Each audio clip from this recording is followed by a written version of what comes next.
یہ اس بات پہ بات آپ نے پہلے بھی سنی ہے لیکن ان لفظوں پہ غور کرو. ابو بکر نے یہ نہیں کہا حضور کچھ بھی نہیں میں سارا کچھ لے, یہ لفظ کہا ہی نہیں.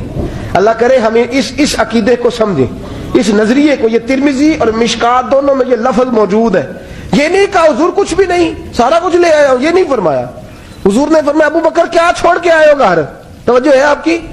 لفظ دیکھیں کہا ما ابقیت اللہ و رسولہ, یا رسول اللہ گھر میں خدا کو بھی چھوڑ آیا ہوں, محمد مصطفیٰ کو بھی چھوڑ آیا ہوں.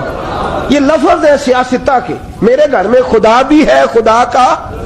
حضور کدھر تھے بولے نا, اور وہ کیا کہہ رہے ہیں یا رسول اللہ میں آپ کو اپنے ما ابقیت اللہ و رسولہ, میں گھر میں خدا چھوڑ آیا ہوں, خدا کا رسول چھوڑ آیا ہوں. خدا اقبال کہتے ہیں پروانے کو شمع بلبل کو بھول, بس اس بس کو سمجھنا, پروانے کو شمع بلبل کو پھول بس, صدیق کے لیے ہے خدا کا رسول اور بس.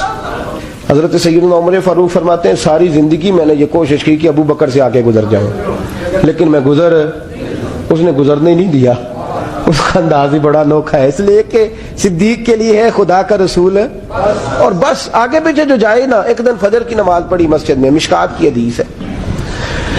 تو عمر فاروق فرماتے ہیں فجر کی نماز پڑھ کے نا تو نبی پاک صلی اللہ علیہ وسلم نے فرمایا روزہ کس نے رکھا ہے بھیا آج؟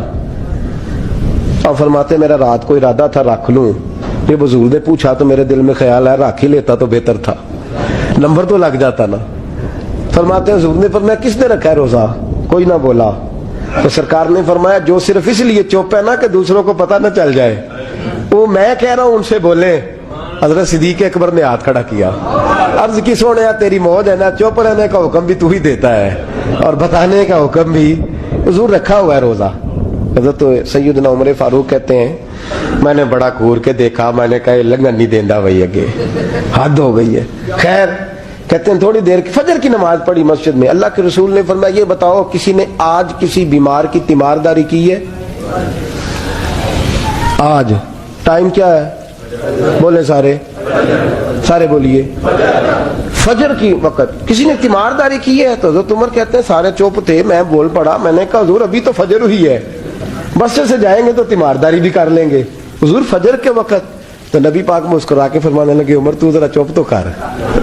کہتے ہیں میں خاموش ہو گیا. تو حضور نے فرمایا جو چپ ہے نا کسی کو پتہ نہ چل جائے وہ بولیں. تو حضرت ابو بکر صدیق نے ہاتھ کھڑا کیا, عرض کرنے لگے یا رسول اللہ صلی اللہ علیہ وسلم 3 دن سے عبد الرحمن ابن عوف نماز پڑھنے نہیں آ رہے تھے مسجد میں. تو آقا میں نے رات کو پتہ کیا تو مجھے پتہ چلا وہ بیمار ہے. رات شاہ کے بعد پتہ کیا تو میں اپنے اس دوست کی عادت کو جانتا ہوں, وہ شاہ کے بعد جلدی سو جاتا ہے لیکن تہجد کے وقت ضرور اٹھتا ہے جتنا مرضی بیمار ہو. تو حضور آج میں ذرا جلدی اٹھا ہوں کیونکہ وہ تہجد میں جاگ جاتا ہے, تو حضور میں تیمارداری کر کے نماز پڑھنے آیا ہوں. حضرت عمر کہتے ہیں مجھے بڑا کچھ آیا, میں نے کہا ذرا نماز موقع لینے نے میں پوچھنا بھی تینوں کام کوئی نہیں ہو رہا. فرماتے میں نے کہا یار حد ہو گئی ہے اس شخص کی, سویرے تیمارداری بھی کر رہا ہے. کہتے اللہ یہ میں نے کہا یہ رقابت نہیں, یہ محبت کی جنگ ہے, یہ محبت ہے, اس کو کوئی لوگ غلط مطلب بڑی جلدی لیتے ہیں نا. حضرت عمر فاروق فرماتے ہیں چپ ہو گئی تھے کہ سرکار نے تیسرا سوال پوچھا. حضور نے فرمایا کسی نے کسی مسکین کو کوئی صدقہ بھی دیا آج کے نہیں؟ تو حضرت عمر کہتے ہیں میں نے کہا حضور رات عشاء پڑھ کے میں نے دیا تھا. فرمایا تو عشاء کی بات کر رہا ہے, میں آج کا پوچھ رہا ہوں. آج تو حضرت عمر کہتے ہیں مجھے پکا پتہ تھا ان نہیں بولنے جو بولے تھے. تو آپ فرماتے میں نے توجہ حضرت ابو بکر کی طرف کر لی, میں کہا 10 پائی صدقہ کیا ہے کہ نہیں کیا؟ تو حضرت سیدنا عمر فاروق فرماتے ہیں جب ابو بکر بولا تو میں رویا. جب صدیق اکبر نے بات کی تو میرے چھم آنسو نکلے. میں نے کہا یار تجھ سے کوئی نہیں فتح لے سکتا. حضرت سیدنا ابو بکر صدیق فرمانے لگے یا رسول اللہ آج میں تہجد کی نماز کے لیے اٹھا تو میرا پوتا بھی اٹھ گیا. حضور اس نے میرے ساتھ 2 نفل پڑھے تو کہنے لگا دادا جی بھوک لگ رہی ہے.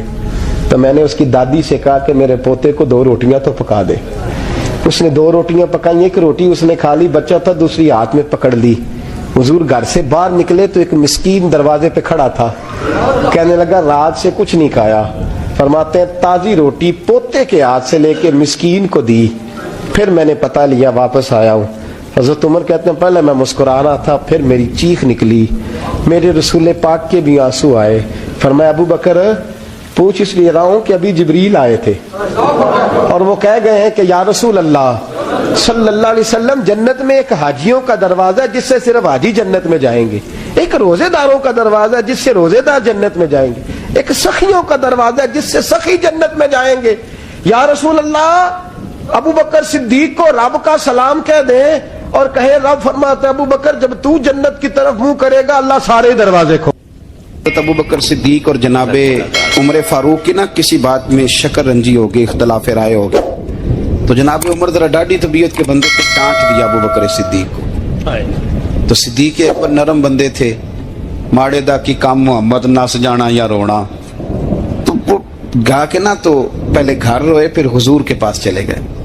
جناب عمر کہتے مجھے بھی خیال آیا کہ یار یہ مجھے نہیں کرنا چاہیے تھا۔ تھوڑی دیر کے بعد اچھے لوگ جو ہوتے ہیں ان کا غصہ جلدی اتر جاتا ہے، کہتے میں نے